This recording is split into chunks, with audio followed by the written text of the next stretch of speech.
Hello बच्चों, welcome to Rajshree Chavan classes. आज अपन क्वेश्चन आंसर्स करणार आहोत। आभाळाची आम्ही लेकरे, ये मराठी का जो पोएम है इसके हम क्वेश्चन आंसर्स करेंगे। 6th पोएम है।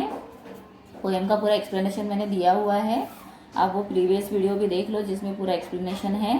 और यहाँ पर एक्सप्लेनेशन का मतलब मराठी कवितेचा भावार्थ जो एक्सप्लेन करते हैं वो भावार्थ उसे कहते हो दिया है। तो ये भी आप लोग नोट करके ले सकते हैं, बिकॉज 2 लाइन्स का एक्सप्लेनेशन करने के लिए जब एग्जाम में आता है तो आप लोग उसे लिख सकते हो। जसं मी तुम्हाला दाखवते इथे कवितेचा तुम्हाला हे बघा इथे दिलेला आहे, माणुसकीचे अभंग नाते आम्हीच अमुचे भाग्य विधाते। या कविते काव्य पंक्तितून मतलब जो कविते की लाइन है, काव्य पंक्ति मतलब कविते की लाइन, उसमें से कवि ने सूचित केलेला विचार तुमच्या शब्दात मांडा। तो इसका एक्सप्लेनेशन आप लोगों को बताना है कि क्या कवि पूछ रहे हैं इसमें। ठीक है, तो इस तरह से है। चला मग आपण स्टार्ट करूया क्वेश्चन आन्सर्स। पहिले सगळ्यात आधी आपण पाहूया शब्दार्थ। तीर, किनारा, ईमान, निष्ठा, ठावे, माहीत असणे मतलब पता होना। अभंग, अखंड, जिसमें कोई भी ब्रेक नहीं होता है, जिसमें कोई भी तरह का दरार नहीं होता है, अखंड। आस मतलब इच्छा, कोणतेही काम करण्याची इच्छा मतलब वो आस है हमारी। चौकटी पूर्ण करा। तो इस तरह से आप लोगों को पैराग्राफ्स आते हैं और नीचे चौकट पूर्ण करायला दिलेले असतात। तर कशा प्रकारचे क्वेश्चन येतात, कष्टकऱ्यांना कवीने म्हटले आहे, तर काय म्हटलेलं आहे, आभाळाची आम्ही लेकरे। कष्टकऱ्यांची वस्ती येथे आहे। कुठे आहे त्यांची वस्ती, श्रमगंगेच्या तीरावर। माणुसकीचे नाते कसे आहे, अभंग आहे। तर सगळ्यात आधी तुम्हाला कविता ही लर्न करावी लागेल। You have to learn this poem. और कविता कशी लर्न करायची आहे त्याला मी प्रीवियस वीडियोमध्ये मी पोएटिकली पूर्ण रीड केलेली आहे। मैंने बहुत अच्छे से रीड करके भी बताया हुआ है। चालीमध्ये आपण ती म्हटलेली आहे। तर त्या प्रकारे तुम्ही खूप लवकर कविता लर्न करू शकता। कष्टकऱ्यांचे इमान म्हणजे काय आहे, घाम गाळून काम करावे। त्यानंतर आभाळाची आम्ही लेकरे कवितेचे कवी कोण आहेत, त्याचे कवी वसंत बापट। तर मी तुम्हाला सांगितलेलं की हे नाव सुद्धा तुम्हाला लर्न करायचं आहे। ठीक आहे, त्यानंतर ही कविता कशातून घेतलेली आहे, कोणत्या काव्यसंग्रहातून घेतलेली आहे असा पण प्रश्न येऊ शकतो। तर त्याचं नाव काय आहे काव्यसंग्रहाचं, शिंग फुंकिले रणी। ठीक आहे, त्यानंतर पुढचा प्रश्न आहे, कष्टकऱ्यांची आई काळी माती, कष्टकऱ्यांचे वडील आभाळ। म्हणजे आपल्याला ओळ दिलेली आहे, त्याच्यामध्ये कोणता आहे ओळ दिलेली, त्याच्या आई आणि बाबा हे दाखवण्यासाठी।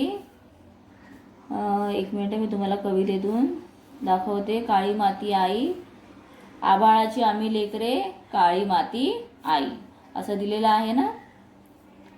त्यानंतर पुढे पहा, शब्दसमूहाला एक शब्द लिहा। सामूहिक प्रयत्नातून केलेले मोठे कार्य। शब्दसमूह म्हणजे काय असतं, क्या रहता है कि एक जैसे 7 दिनों का क्या होता है, सप्ताह होता है। 7 डेज का एक वीक होता है ना। तर 7 दिवसांनी बनलेला काय आहे, सप्ताह। त्या प्रकारेच सामूहिक प्रयत्नातून केलेले मोठे कार्य म्हणजे सहकार्य। किनारा समानार्थी लिहायचा आहे, अर्थ लिहायचा म्हणजे समानार्थी शब्द आहेत। किनारा काठ, इच्छा आस, अखंड अभंग, आकाश आभाळ, निष्ठा ईमान। हा आपला क्वेश्चन आहे, टेक्स्चुअल क्वेश्चन तुम्हाला दिलेला आहे आणि काही एक्स्ट्रा आहेत ते पण इथे मी टेक्स्टबुकमध्ये पण लिहिलेले आहेत। त्यानंतर खालील वाक्यात अधोरेखित, अधोरेखित मतलब अंडरलाइन किया हुआ शब्दांऐवजी योग्य वाक्प्रचार लिहून वाक्य पूर्ण करा। मग आता इथे आपल्याला सरळ असं दिलेलं आहे, गरीब मुलाला पोटभर जेवणाची इच्छा होती। इच्छा होती म्हणजे काय आहे, पोटभर जेवणाची आस होती। म्हणून आपल्याला कसं लिहायचं आहे, गरीब मुलाला पोटभर जेवणाची आस होती। इथे होते लिहिलेलं आहे, होती करा। इथे कसं होती लिहिले ना तसंच करा। शेतकरी शेतात कष्ट करतो म्हणून आपल्याला ताटात अन्न मिळते। आता कष्ट करतो म्हणजे काय करतो, घाम गाळतो, म्हणून लिहायचं आहे घाम गाळतो। शेतकरी शेतात घाम गाळतो म्हणून आपल्याला ताटात अन्न मिळते। त्यानंतर कवितेतील आत्मविश्वास व्यक्त करणाऱ्या काव्यपंक्ती लिहा. आत्मविश्वास म्हणजे अंदर से पूरी इच्छा प्रकट करने वाली, ऐसा कौन सा लाइन है? तर कोटी कोटी हे बळकट बाहू, जगन्नाथ रथ ओढून नेऊ, आस वेगळी नाही आम्हा, ध्यास वेगळा नाही. या कवितेच्या ज्या लाईन आहे त्याच्यामध्ये हची वेलांटी जी आहे पहिली दिली आहे ती दुसरी करा, नाही तर मार्क्स जाणार याच्यामध्ये. ठीक आहे, हे सुद्धा माझ्या स्टुडंटचं बुक आहे, लास्ट इयरचं बुक आहे, त्याच्यातून मी तुम्हाला आन्सर देते.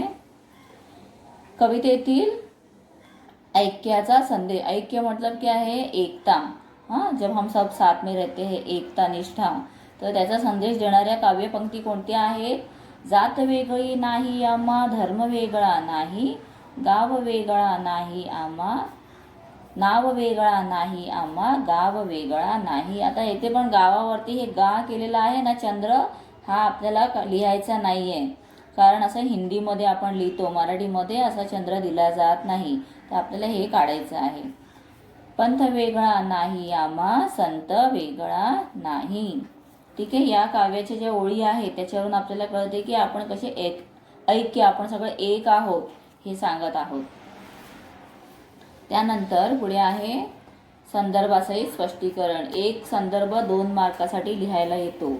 ठीक आहे, तर तुम्हाला हा व्यवस्थित करून घ्यायचा आहे. आभाळाची आम्ही लेकरे, काळी माती आई, जात वेगळी नाही आम्हा, धर्म वेगळा नाही. तर या ओळीतून आपल्याला काय सांगायचं आहे? तर स्पष्टीकरण दिलेलं आहे. त्याच्या आधी आपण संदर्भ पाहूया. संदर्भ आणि स्पष्टीकरण हे दोन्ही पण आपल्याला 2 पार्टमध्ये लिहायचं असतं. ठीक है, आप लोगों के 2 पार्ट में लिखना होता है. एक लिखना होता है संदर्भ, मतलब ये कविता आपने कहाँ से देखी है, उसके राइटर कौन है और किस में से ली गई है, क्या कहना चाहते हैं उसमें. और स्पष्टीकरण में जो लाइंस दिए हैं उसको एक्सप्लेन करना होता है. तो इसे कहते हैं संदर्भासहित स्पष्टीकरण. संदर्भ म्हणजे काय आहे? वरील ओळी ल लिहायचे, ल लहसून का, ओळी कवी वसंत बापट यांच्या आभाळाची आम्ही लेकरे या कवितेतून घेतल्या आहेत. कवितेत एकतेचे व श्रमाचे महत्त्व सांगितलेले आहे. तर महत्त्व कसं लिहितात आपण?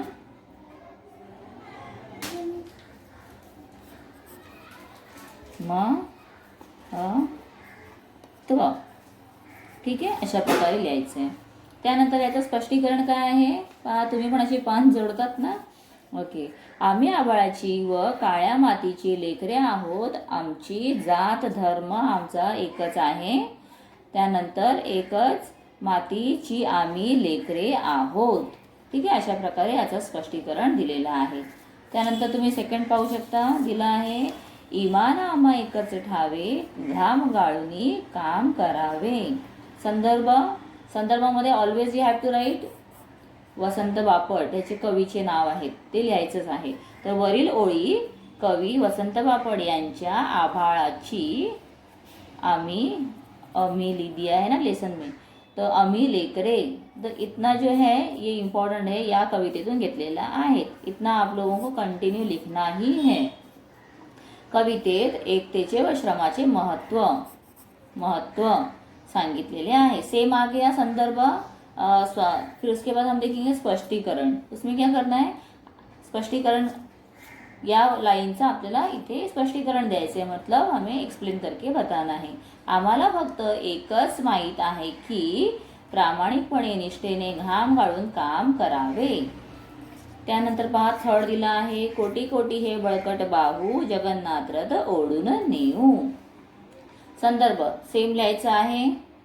त्यानंतर पुढे काय लिहिणार? स्पष्टीकरणमध्ये आम्ही सर्वजण एकत्र जगन्नाथाचा रथ म्हणजे नव समाज निर्मितीचा रथ ओढून नेऊ. रथ परत लिहायचे डबल, रथ ओढून नेऊ असं या कवितेचा संदर्भ स्पष्टीकरण आपल्याला दिलेला आहे.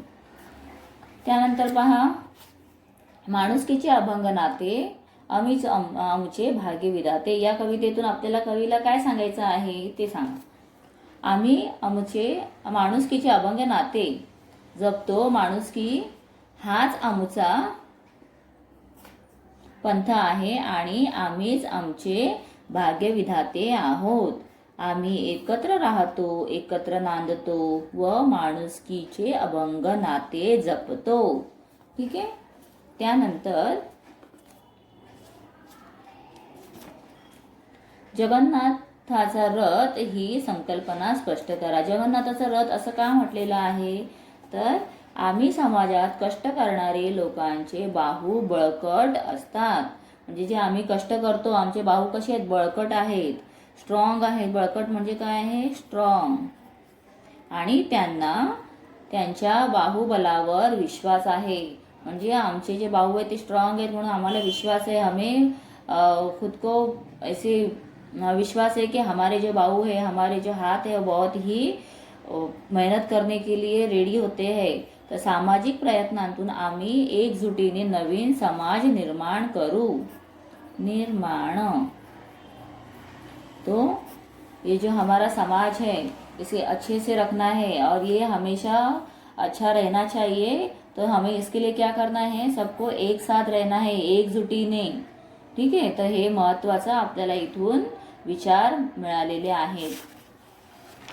त्यानंतर पुढचा प्रश्न आहे, कष्टाचे महत्त्व यावर तुमचे मत मांडा. आता कष्टाचे काय महत्त्व आहे, तर कष्ट आमच्यासाठी गंगेसारखे पवित्र आहे. आम्ही सर्व कष्टकरी आहोत. आमचा गाव, पंत, धर्म, संत एकच आहे. कष्ट करणे हाच आमचा धर्म आहे. ठीक आहे. त्यानंतर पाहूया, व्याकरण दिलेलं आहे.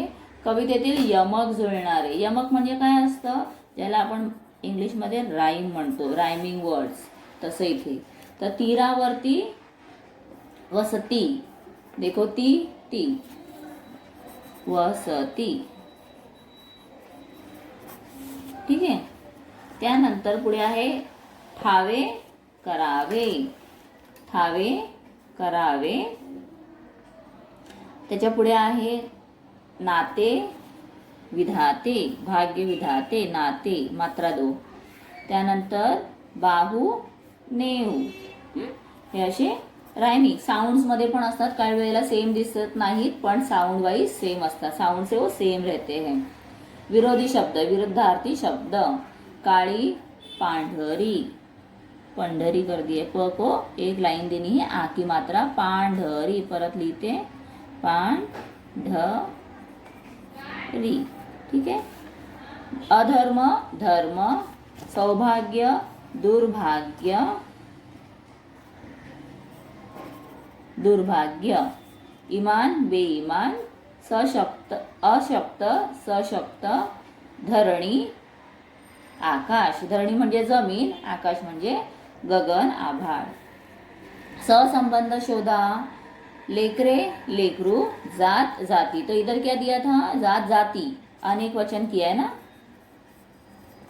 अनेक वचन किया है तो इसमें भी अनेक वचन करना है. लेकरे लेकरू. त्यानंतर आभाळ आकाश आभाळ समानार्थी किया आहे ना. मग आपण इथे पण काय करायचं, समानार्थी. म्हणजे आपल्याला जो संबंध दिला आहे तो संबंध बघायचा आणि तसाच आपण लिहायचा. आभाळ आकाश आभाळ. मग कष्टाला दुसरं काय आहे, मेहनत, समानार्थी.